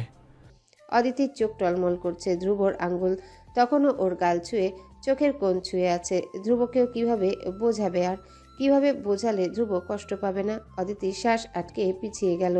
ধ্রুবর হাত নেমে গেল নিচে। ধ্রুব হতাশ হয়ে তাকালো। অদিতির চোখ গড়িয়ে দুফোঁটা পানি পড়ল। ও দুহাতে চোখ মুছে থেমে থেমে বলল, আমি ভালোবাসতে জানি না। আমাকে ভালোবেসে আপনি শুধু কষ্টই পাবেন, আর কিচ্ছু না। ধ্রুব জবাবে বলল, আমি শিখিয়ে দেবো তোমায়। কেন আমাকে ফিরে দিয়ে নিজেকে কষ্ট দিচ্ছ? আমি কাউকে কষ্ট দিচ্ছি না, বরং কষ্ট পাওয়া থেকে বাঁচাচ্ছি। আপনি চলে যান, আমার সামনে আর আসবেন না আপনি। আমার হৃদয় এত বড় নয়, বারবার আপনার মুখোমুখি হওয়ার সাহস আমার মধ্যে নেই। অদিতি কথাগুলো বলে দুহাতে চোখ মুছে উল্টো ঘুরে হাঁটা ধরল। ধ্রুব পেছনে ঠায় দাঁড়িয়ে রইল। অদিতির চোখের পানি ওকে আজ এলোমেলো করে দিয়েছে। ধ্রুব অনেকক্ষণ লাগলো পুরো ব্যাপার হজম করতে। অদিতি ততক্ষণে চলে গিয়েছে। ধ্রুব একসময় বুকের বাঁ পাশে হাত রেখে ঘাটটা সামান্য কাত করে ফিচেল গলায় বলে উঠল, তুমি পালাতে থাকো অদিতি, আমি পাকড়াও করতে থাকবো। তুমি হারিয়ে যেতে থাকো, আমি অন্ধকার দিন একসঙ্গে তোমার পায়ে হাজির করব। তুমি ভয় পেতে থাকো, আমি ধরবো তোমার ভয়গুলো, নিজের হাতে পিষে ফেলতে থাকবো। যেই প্রান্তে তুমি থাকবে দুর্ভাগ্য তোমার সঙ্গে পাবে। আজ রবিবার। রবিবারে মাথার উপর শনির ন্যায় নিচে যাচ্ছে সূর্য। দুপুরটা বড্ড খড়খড়ে। তীব্র রোদ আর অসহ্য গরমে অদিতির অবস্থা করুণ বেহাল। কোনো রকমের টিউশন করিয়ে বেরিয়েছে সে। রিক্সা খুঁজছে। মহাখালীর এদিকটায় আজকাল রিক্সা মেলে না। অদিতি কপালের ঘাম ওড়নার আগায় মুছে চোখ মুখ কুচকে ফেলেছে। হঠাৎ এক রিক্সা ওর সামনে এসে দাঁড়ালো। রিক্সাওয়ালা মামা রিক্সার প্যাডেল থামিয়ে মুখে হাসি টেনে বললেন, ভাবি চলেন আপনারে হোস্টেলে নামাইতে। অদিতি ভ্রু কুচকালো। ভাবি শব্দটা ইদানিং ঘুমের মধ্যেও ওর কানে বাজে। সারাক্ষণ ভার্সিটি রোডে নাইলে ও ভাবি ডেকেই চলেছে। কোন ভাইয়ের বউ হয়ে আছে ও খোদা জানে। অদিতি কাঁধের ব্যাগটা এক হাতে চেপে ধরে চাপাসরে ভ্রু কুচকে জিজ্ঞাসা করলো, আপনাকে কে পাঠিয়েছে মামা? ধ্রুব ভাইয়ের। বলে রিক্সাওয়ালা ইশারা করলো পেছনে কাউকে খুঁজতে লাগলো যেমন। অদিতিও অবাক হয়ে পেছনে তাকালো। কেউ নেই সেখানে। ওর মুখ থমথমে হয়ে এলো। যা বোঝার সে বুঝে গেল। সে সামনে আসবে না, অথচ ঠিকই অদিতির আশেপাশে না থেকেও কেমন করে সে থেকে যায়। অদিতির ঠোঁটে না চাইতেই হাসি চলে এলো। পরপর ও নিজেকে শাসিয়ে হাসি লুকিয়ে ভ্রু ট্রু কুচকে তাকালো। ওপাশ থেকে রিক্সাওয়ালা মামা অদিতিকে এখনও সেভাবেই দাঁড়িয়ে থাকতে দেখে অবাক হয়ে বললেন, ভাবি আপনি যাবেন না? ধ্রুব ভাই বকবো আমারে। আবারও এই অসহ্য ভাবি ডাক। অদিতি এবার কিছুটা কঠোর গলায় বলল, মামা আমি বিয়ে করিনি আপনার কোনো ধ্রুব ভাইকে। আমাকে ভাবি আল্লাহর ওয়াস্তে ডাকবেন না। রিক্সাওয়ালা মামা যেন ভারী অবাক হলেন। অদিতির গরম গরম রাগ দেখে উনি মিয়ে গিয়ে বললেন, ভাবি আপনাকে কি ঝগড়া হয়েছে? ঝগড়া করিয়েন না। ধ্রুব ভাই ভালো মানুষ, একদম মাটির মানুষ। রিক্সায় উঠে আহেন, রোডে দাঁড়ায় আবার কিসের রাগ? অদিতির এবার ইচ্ছে হচ্ছে মাথার সবগুলো চুল টেনে ছিঁড়ে ফেলতে।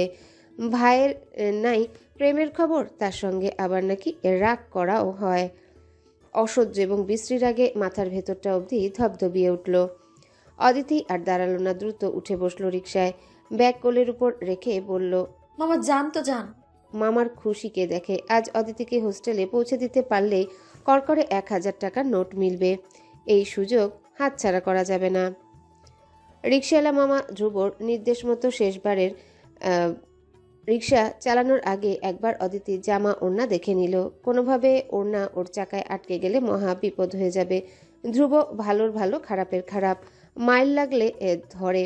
উনি সাবধানে সব দেখে নিয়ে স্বস্তির শ্বাস ফেলে রিক্সা চালাতে শুরু করলেন। অদিতি অস্বস্তি নিয়ে রিক্সায় বসে আছে। ওর মনে চলছে অন্য ভাবনা। ধ্রুব এসব করে কি বোঝাতে চাইছে? সে কি সত্যি অদিতির প্রেমিক হয়েছে? অদিতি তাকে ফিরিয়ে দেওয়ার পরেও ওর আশেপাশ থেকে ওকে এভাবে দুর্বল করে দিয়ে কি শান্তি পাচ্ছে ওই ছেলে। অদিতির বুকের মধ্যে ভোঁতা এক যন্ত্রণা হচ্ছে। ওর বেহায়া মন বারবার বেহায়া কিছু করে বসতে চাইছে, অথচ মস্তিষ্ক আটকাচ্ছে ওকে। মাঝ রাস্তায় অদিতির ফোনে কল এলো। রিকশায় বসে থেকে ফোন রিসিভ করলো সে। অদিতি সালাম দিল। ফাহিমা ওপাশ থেকে বললেন, কি রে মা, কবে আসবি বাড়ি? তোর কলেজ বন্ধ দিবে কখন রে? অদিতি হালকা গলায় উত্তর দিল। পরশু থেকে ছুটি আছে 7 দিনের, দেখি আসতে পারি কিনা। ফাহিমা এবার একটু দোনামোনা করতে লাগলেন, উসখুস করছেন কিছু বলার জন্যে। অদিতি যেন বুঝে ফেলল। ও লাই দিয়ে বলল, কিছু বলার থাকলে বলে ফেলো মা, আমার সামনে এত কি ভাবছো? ফাহিমা কিভাবে কথাটা উঠাবেন বুঝতে পারছেন না। এই ব্যাপারে ওনার নিজেরও তেমন মত নেই। শুধু স্বামীর চাপে পড়ে মেয়ের চলার পথে বাধা হতে মন চাইছে না। তবুও উনি বললেন অপ্রস্তুত গলায়, আসলে তোর জন্য একটা বিয়ের আলাপ এসেছে। ছেলে পাশের গ্রামের, ঢাকাতেই চাকরি করে। তোর আব্বা রাজি বলছিলেন যদি আকদ করিয়ে রাখি। অদিতির বুকটা ধক করে উঠল সঙ্গে সঙ্গে। চোখের সামনে ধ্রুবর পাগলাটে মুখটা ভেসে উঠল সেদিন রাতে ধ্রুবর শিহরণ জাগানো এক একটা ছোঁয়া। অদিতির শ্বাস প্রশ্বাস এলোমেলো হয়ে যাচ্ছে। ও চোখ বন্ধ করে জোরে শ্বাস টেনে নিজেকে স্বাভাবিক করার চেষ্টা করলো। তারপর থেমে থেমে বলল, মা, এখনই এইসব কেন? আমি তো এখনো পড়াশোনা করছি। ফাহিমা মেয়ের কথার উত্তরে কি বলবেন খুঁজে পেলেন না। একই কথা উনি নিজেই স্বামীকে বলেছেন। তোফাজ্জল এক ধমকে চুপ করিয়ে দিয়েছে। ফাহিমা গলাটা নরম করে বুঝিয়ে বলার চেষ্টা করলেন, উঠিয়ে তো নেবে না রে। এবার বাড়ি এলে ওরা যদি দেখে পছন্দ করে তবে পরে কথা এগুবে। এ কথা শুনে অদিতির বাড়ি যাওয়ার যেটুকু ইচ্ছা ছিল তাও মুহূর্তেই শেষ হয়ে গেল। ওর এতদিন শুধু ধ্রুব থেকে পালানোর জন্য বাড়ি যাওয়ার জন্য ছটফট করছিল, আর এখন সেখানেও আরেক বিপদ ছুটে আসছে। এখন কোথায় যাবে অদিতির যেটুকু বলার ছিল সেই কথাটাও মুখ থেকে বের করতে পারল না। বাড়ি না যাওয়ার আর কোনো অজুহাত দেখাতে পারবে না, তবুও চেষ্টা করলো। বলল, আমি রিক্সা আছি মা, আর এই মাসে ছুটি পাবো কিনা এখনো তো নিশ্চিত হইনি। রুমে গিয়ে তোমার সাথে কথা বলি। ফাহিমা উত্তরে কিছু বলার আগে ওনার কথার মাঝপথে ফোনটা কেড়ে নিলেন অদিতির বাবা তোফাজ্জল। বাবার গমগমে গলা শোনার সাথে সাথে অদিতির শ্বাস আটকে এলো, গা কাঁপতে লাগলো। তোফাজ্জল ভালো মন্দ জিজ্ঞাসা করার ধার ধারলেন না, শুরুতেই বলে ফেললেন, অদিতি, তুমি পরশুর ট্রেন ধরে বাড়ি আসছো। আমি ছেলেদের কথা দিয়ে ফেলেছি। এখন তোমার বাবার মুখ রাখা উচিত তোমারই। আমি কি ঠিক বলছি? অদিতি কিছু বলার সাহস পেল না, হাত কাঁপছে তার। ও ভয়ে কাঁপতে কাঁপতে বলল, আমি আসবো আব্বা। তোফাজ্জলকে শান্ত হতে দেখা গেল। উনি গমগমে গলায় বললেন, তোমার ট্রেনের টিকিট আমি কেটে রেখেছি সামনের সপ্তাহে। সময় মতো চলে আসবে। আর রিকশায় বসে এত কথা বলার দরকার নেই। রুমে গিয়ে কল করো। অদিতি মাথা নাড়ল, তারপর সালাম দিয়ে কল কেটে দিল। ফোন কেটে ফোনটা দুহাতে শক্ত করে চেপে ধরল ধ্রুব পাগল হয়ে যাবে এসব শুনলে। অদিতিও তো ঠিক নেই। ধ্রুবকে যতই ফিরিয়ে দিক, দিন শেষে যেটুকু ফেসে যাওয়ার ও তো ফেসেই গেছে। অদিতির চোখ টলমল হয়ে যাচ্ছে। ও অনেক কষ্টে কান্না আটকে রাখলো পুরোটা রাস্তায়।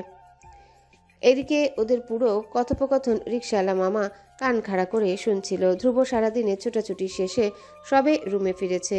রুমটা বড্ড অগোছালো। ড্রয়ারের উপরে জিন্স শার্ট ছড়ানো, বিশাল আয়নার কোণে ঝুলিয়ে রাখা টাওয়াল, বিছানার একপাশে স্তূপ করে ফেলে রাখা কাপড় চোপড়। রুমে ঢুকলে এসব দেখে ধ্রুবর মেজাজ বিগড়ে গেল। ও ভ্রুট্রু কুচকে মহা বিরক্ত হয়ে কাপড়ের স্তূপ একপাশে সরিয়ে বিছানায় বসলো। বসে পুরো রুমটায় একবার চোখ বুলিয়ে দেখল।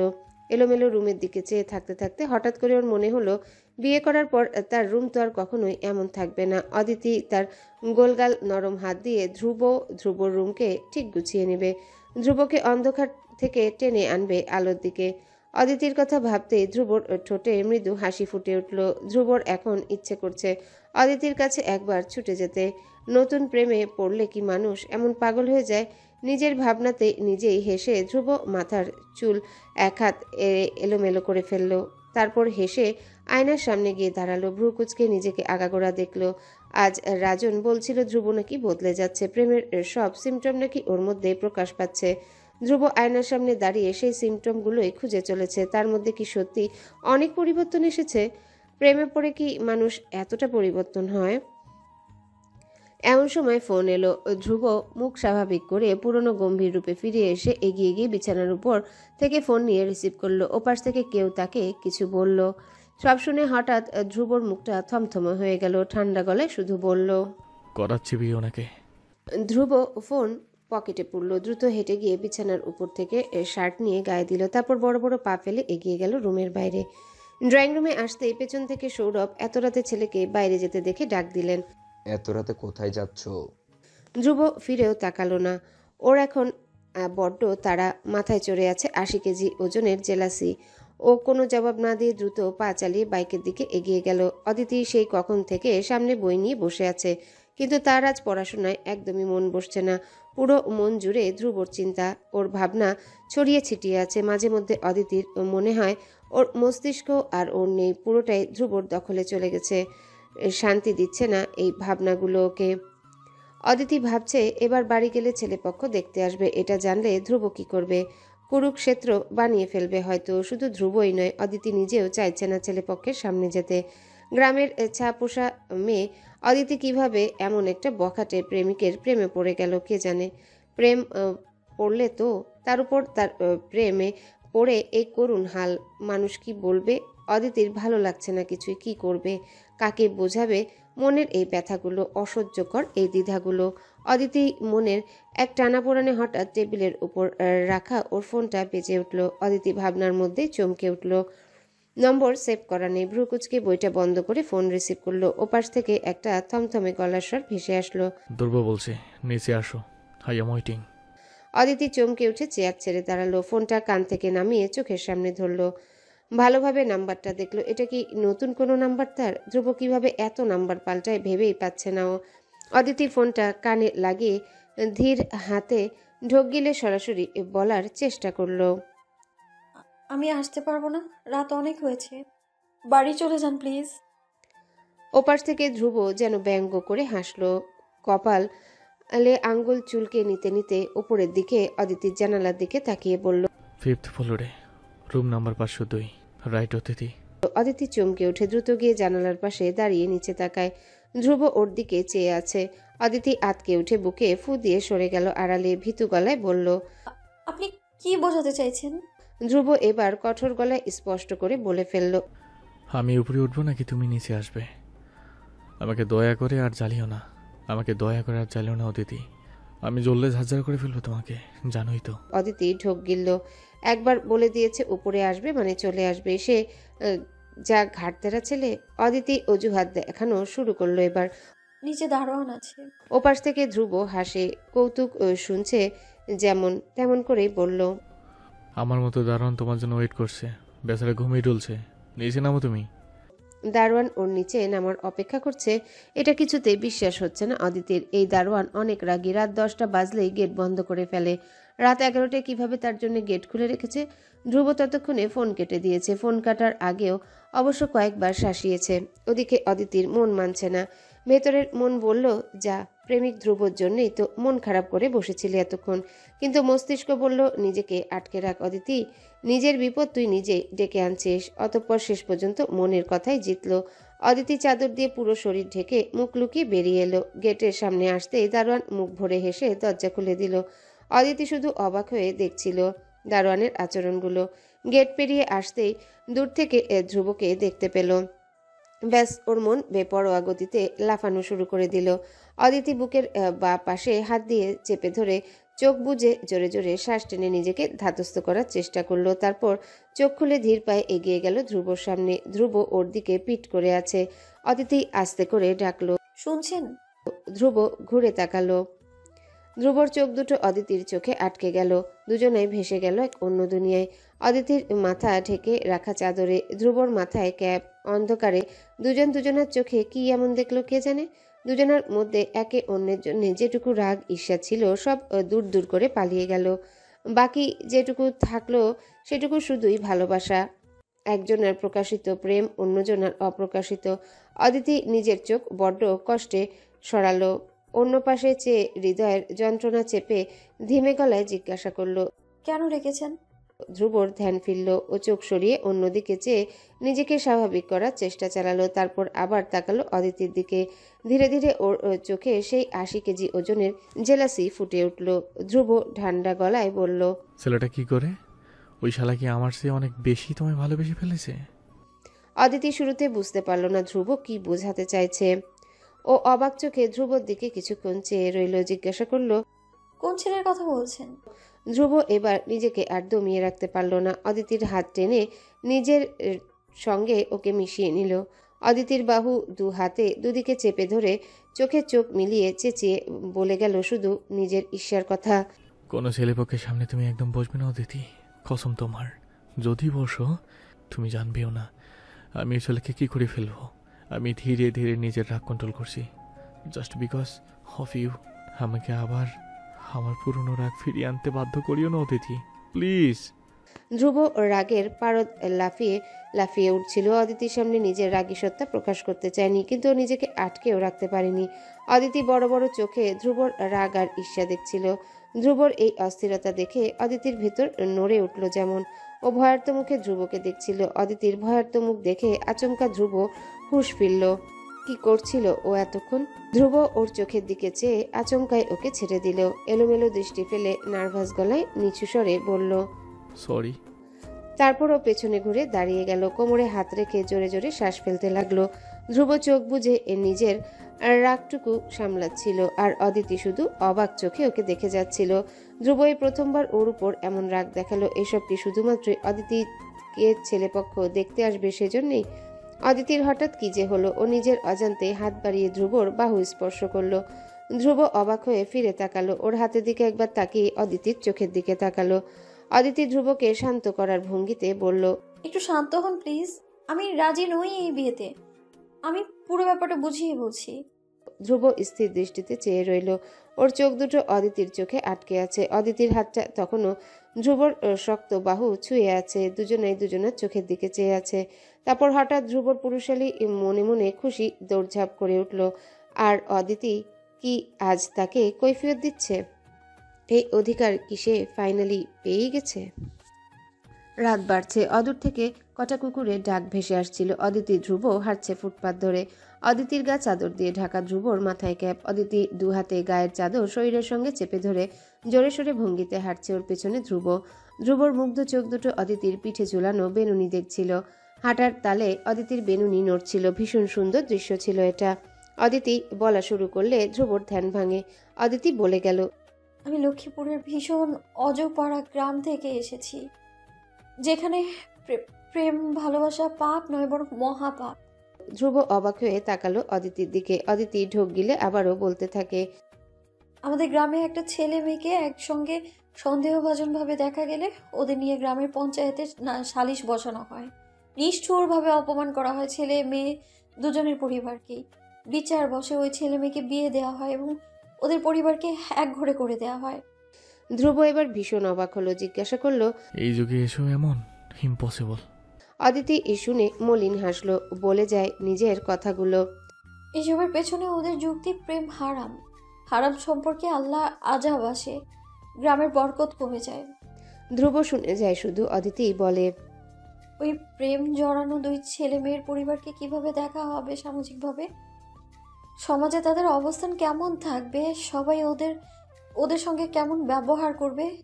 কতটা ব্যবসায়িক লেনদেন হবে? এসব কিছু সিদ্ধান্ত কে নেয় জানেন?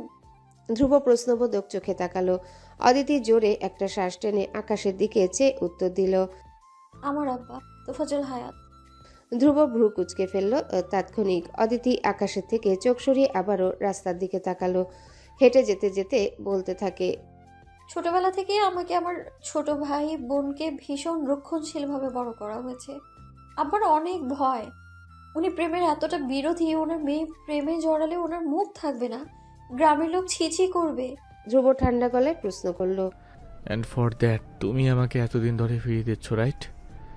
অদিতি ধ্রুবর দিকে তাকালো একবার, পরপর চোখ সরিয়ে নিয়ে দীর্ঘশ্বাস ফেলে বলল, আমাদের পরিবার মূলত আব্বার উপর সম্পূর্ণ নির্ভরশীল। ছোটবেলা থেকে মায়ের কোনো সিদ্ধান্ত আমাদের পরিবারে খাটেনি। আব্বা যা বলতেন সেটাই ফাইনাল কথা ছিল। ধ্রুবর হঠাৎ মনে পড়ে গেল নিজের মায়ের কথা। ও হাঁটতে হাঁটতে কল্পনা করে যায় ওর মা জীবিত থাকা পর্যন্ত ওদের পরিবার মোটেও এমন ছিল না, সুখের সংসার ছিল ওদের। মায়ের প্রতি ধ্রুবর বাবা ভীষণ যত্নবান ছিলেন, সব সিদ্ধান্তে স্ত্রীর মত চাইতেন। ধ্রুবর চোখে ভাসে সেদিনের সুন্দর স্মৃতিগুলো। ওদের পরিবারও তো কত সুন্দর ছিল, আদুরে ছিল।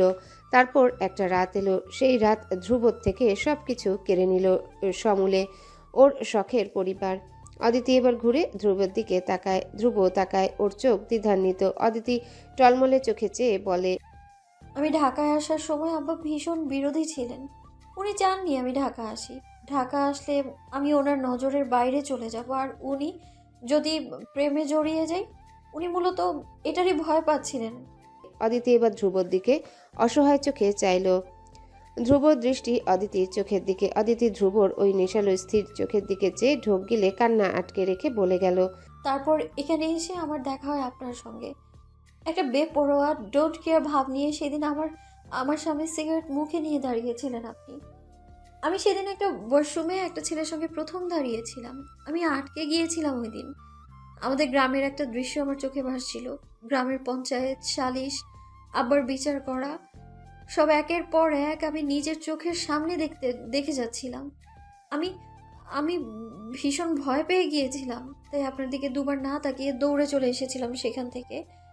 তারপর আমার আপনাকে নিয়ে ছড়িয়ে যাওয়া গুজব, আরও কত বিশ্রী কথা। আমি সেদিন দুই চোখে অন্ধকার দেখেছিলাম। বারবার আব্বাকে ডেকেছিলাম আমি, যে সবার সামনে আঙুল তুলে বিচার করছে আমার। ভেতরে ভেতরে এই চিন্তাগুলো আমাকে মানসিকভাবে পাগল করে দিচ্ছিল। ধ্রুব তাকিয়ে আছে অদিতির দিকে, ওর চোখ ভীষণ শান্ত। অদিতি নিজের কান্না আর আটকে রাখতে পারল না, চোখের জল ফেলে দিল, বলল, যে আব্বা লোকের প্রেমের উপর আঙুল তোলেন, গ্রামের প্রেমের কারণে ওর পরিবারকে শাস্তির কাঠগড়ায় তুলেন। মেয়ে যদি প্রেম করে আব্বা মরে যাবেন, বিশ্বাস করুন। আব্বার কাছে নিজের সম্মান, নিজের গৌরব ওনার সন্তানদের থেকেও আগে। আমার ব্যাপারে এইসব জানতে পারলে ওনার হাতে সবচেয়ে প্রথম খুন হব আমি। নিজের সম্মান রাখতে, মানুষের সামনে নিজেকে মহান প্রকাশ করতে উনি সবার সামনে আমার বলিদান দেবেন, এবং লোককে বলবেন তোফাজ্জল হায়াত নিজের মেয়ের বেলাতেও কোনো কম্প্রোমাইজ করেনি। নজির তৈরি করেছেন গ্রামে। আমার মন, আমার প্রেম, আমার মৃত্যু ওনার কাছে নস্যি, বিশ্বাস করুন। অদিতি কেঁদে যাচ্ছে। ধ্রুব ওর দিকে চেয়ে থাকে। অদিতির দুই চোখে পানি ভেসে যাচ্ছে। ও মাথা নিচু করে কেঁদে যাচ্ছে ক্রমশ। ধ্রুব শুধু দেখে যাচ্ছে। ধ্রুব কান্না দেখে অধৈর্য হলো, এগিয়ে গেল দু কদম, পরপর আচমকায় আটকে গেল কোনো এক অজানা বাধায়। অদিতিকে ওর ছোঁয়ার কি কোনো অধিকার আছে? অদিতি কি আদৌ কখনো দিবে ধ্রুবকে সেই অধিকার? আজ প্রথম ধ্রুব কেন যেন অদিতিকে শান্ত করতে পারছে না, ছুটে গিয়ে ওকে জড়িয়ে ধরতে পারছে না, গালে হাত দিয়ে ওর কান্না ভেজা চোখ মুছে দিতে পারছে না। এতটাই দূরত্ব সৃষ্টি হয়ে গেল দুজনের মধ্যে আজ। অদিতি একসময় নিজেই শান্ত হলো, দুহাতে এলোমেলো ভাবে চোখ মুছে ধ্রুবর দিকে অসহায় চোখে তাকালো। ধ্রুবর স্থির শান্ত দুই চোখের দিকে চেয়ে ভারী শ্বাস ফেলতে ফেলতে বলল, আপনি আমার জীবনে হয়তো ভালো কোনো অধ্যায় ছিলেন, কিন্তু আমি অধম সেই ভালোটুকুও গ্রহণ করতে পারছি না। আপনি আরো ভালো কাউকে ডিজার্ভ করেন। আমাদের মধ্যে কিছু হবার নেই, হলেও শেষ অবধি আমি আব্বার মুখের উপর আপনার নামটা বলতে পারবো না। আর প্রেম করে ছেড়ে দেয়া আপনাকে আমার সেই সাহস নেই। আমি আপনাকে সত্যি ভালো। অদিতি হুট করেই থেমে গেল। কি বলতে যাচ্ছিল এসব ধ্রুবকে বলে কি বোঝাতে যাচ্ছে? অদিতির মুখটা ছোট হয়ে গেল, ও মাথাটা নামিয়ে ফেলল। ধ্রুব ভ্রু কুচকে চেয়েছিল তখন ওর দিকে। অদিতি পুরো কথা না বললেও ধ্রুব বুঝে গেছে কি বলতে চেয়েছিল। ধ্রুবর এলোমেলো হৃদয় এতক্ষণে যেন শান্ত হলো। ওই মেয়ে ধ্রুবকে কিছু না বললেও অনেক কিছুই বুঝিয়ে ফেলেছে আজ। ধ্রুব মৃদু হাসলো, ধীর পায়ে এগিয়ে গেল অদিতির দিকে। অদিতি অনুভব করছে ধ্রুব এগোচ্ছে। ধ্রুবর গায়ের পারফিউম, হাঁটার সঙ্গে জুতার শব্দ সব অদিতির বুকের কাঁপন বাড়িয়ে দিচ্ছে শুধু। ধ্রুব কিছুটা দূরত্ব রেখে অদিতির নিচু হওয়া মুখের দিকে ধীরে ধীরে ঝুঁকে এলো। অদিতি নামিয়ে রাখা চোখের দিকে চেয়ে ফিচেল গলায় বলল, তাকাও আমার দিকে। অদিতি ঢোক গিলল, কান্না আটকে রেখে ধীরে ধীরে চোখ তুলে তাকালো ধ্রুবর ওই নেশালো আত্মবিশ্বাসী চোখের দিকে। দুজনের চোখে চোখ মিলে গেল। ধ্রুব ওই মায়াবী কান্না ভেজা মুখের দিকে চেয়ে নিজস্ব ভঙ্গিতে ঠান্ডা গলায় বলে গেল, আমি তোমাকে নিজে থেকে কখনোই ছাড়তে পারবো না অদিতি।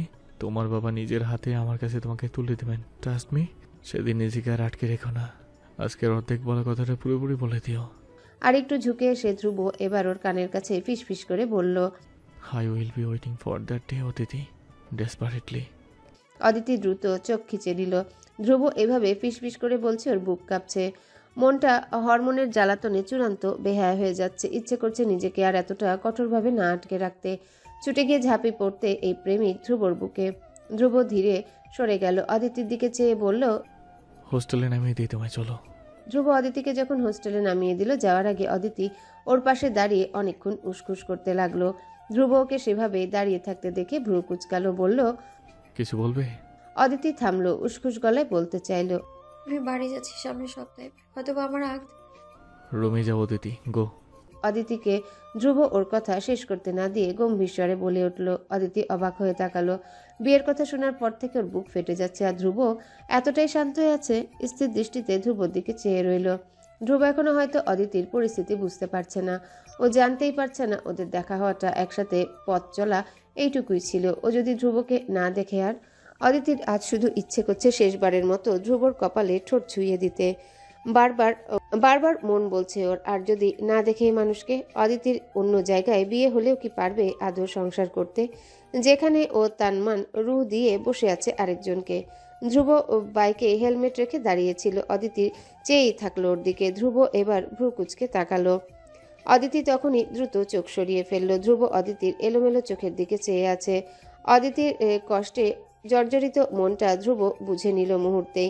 এবার নিজের গলার স্বর অনেকটাই নরম করে বলল, বাড়ি যাও অদিতি, কিন্তু এটা ভেবো না যে ধ্রুব তোমাকে ছেড়ে দিবে।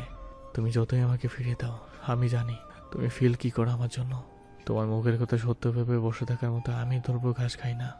অদিতি অবাক হয়ে তাকালো। ধ্রুবর চোখ বিশ্বাসী, আজ অদিতিকে ও জয় করেই ছাড়বে। অদিতির খরার মতো বুকটায় কেন জানি পানির ঢল নামলো। আজ এতবার কেন ইচ্ছা করলো ধ্রুবর আরও একটু কাছে যেতে, জড়িয়ে ধরতে, অথচ সেই অধিকার নেই অদিতির। বুকটা ভারী হয়ে এলো। অদিতি ধীর পায়ে হোস্টেলের গেটে ঢুকে গেল। অদিতি ধ্রুব তখন কাউকে কল লাগালো। ওপাশে কল রিসিভ হলে ধ্রুব বলল, লক্ষ্মীপুরের একটা বাসের টিকিট কেটে রাখ সামনের সপ্তাহে। অদিতি বাড়ি যাচ্ছে। বাসের জানালার পাশে হেলান দিয়ে চুপচাপ বসে আছে। ওর স্থির দৃষ্টি জানালার বাইরে তাক করা। বুকে আজ বড্ড আকুতি। ফোনের মধ্যে ছেলের একটা ছবি পাঠানো হয়েছে। অদিতি এখনো সেই ছবি দেখেনি, দেখার ইচ্ছেও হয়নি। মনে হচ্ছে জীবনে প্রেমে পড়ে যাওয়ার মতো ভুল কেন করে ফেললো। ধ্রুব ওর জীবনে না আসলে কি এমন ক্ষতি হয়ে যেত। অদিতির কান্না আসছে এখন। ও একসময় নিজের এই এলোমেলো ভাবনাগুলোতে অতিষ্ঠ হয়ে দুহাতে মাথার চুল খামচে ধরল। কেন জড়িয়েছিল ও ধ্রুবর সঙ্গে? ধ্রুব কেন ওর জীবনে এসেছে? বাস ছেড়ে দিবে আর কিছুক্ষণের মধ্যেই, বাড়ি যাবে, তারপর এরপরে ধ্রুব ওর থেকে যোজন যোজন দূরে চলে যাবে। কিভাবে সইবে ও এই দূরত্ব? অদিতি চোখ মুছে ব্যাগ থেকে ফোন বের করলো। নতুন এই টাচ ফোন কিনেছে কদিন আগে, মাত্র 5,000 টাকার ফোন। ছবি ভালো আসে না, তবুও লুকিয়ে এই ফোনে ধ্রুবর একটা ছবি তুলেছিল। ছবিতে ধ্রুব ময়লা সাদা শার্ট, গায়ে সানগ্লাস, বুকের শার্টে ঝুলিয়ে রাখা, মুখটা গম্ভীর, এক হাতে কোকাকোলার ক্যান, অপর হাতে ওর পাশে থাকা ইমনের কাঁধে হাত রেখে কিছু বলছে। অদিতি ছবিটা দেখতেই থাকে। একসময় আঙ্গুল দিয়ে ছবির উপর ছুঁয়ে দিতে দিতে বলল, আপনি আমার প্রেমিক হলে হয়তো আমি পৃথিবীর সবচেয়ে ভাগ্যবতী নারী হতাম। আমার এই এলোমেলো বিষাদ জীবনে আপনার আসা উচিত হয়নি, একদমই না। অদিতি থামলো। এক ফোঁটা জল গড়িয়ে পড়লো ফোনের স্ক্রিনে। ও সেই জল দ্রুত আঙ্গুল দিয়ে মুছে ফেললো। ছবির দিকে তাকিয়েই রইল। ছবিটাতে আমাকে ভালো দেখেছেন অদিতি? আচমকা ধ্রুবর গলা শুনে অদিতির হাত থেকে ফোন পড়ে গেল নিচে। চমকে উঠে সামনে তাকালো। ধ্রুব, চোখে সানগ্লাস, কাঁধে ব্যাগ ঝুলানো, আজ একটা পরিপাটি কালো শার্ট আর জিন্স পরেছে। ধ্রুব অদিতির দিকে চেয়ে আছে গম্ভীর দৃষ্টিতে। ধ্রুব এবার একটু ঝুঁকে ফোন মাটি থেকে তুলে সেটার ময়লা মুছে অদিতির পাশে এসে ঠাস করে বসে গেল। অদিতি তখনও বিস্ময়ে ধ্রুবর দিকে চেয়ে আছে। ওর এইসব কিছুই বিশ্বাস হচ্ছে না। ধ্রুব অদিতির ফোন পরিষ্কার করে এগিয়ে দিয়ে বলল, নতুন ফোনের প্রথম ছবিটাই আমরা। Good, very good. হ্যালো বন্ধুরা, পরবর্তী পার্ট খুব তাড়াতাড়ি আসবে, তো সবাই অপেক্ষায় থাকো। আর চ্যানেলটি যারা এখনো সাবস্ক্রাইব করোনি তারা পরবর্তী পার্ট দেখার জন্য চ্যানেলটি সাবস্ক্রাইব করে রেখো। ধন্যবাদ সবাইকে, আমাদের সাথেই থেকো।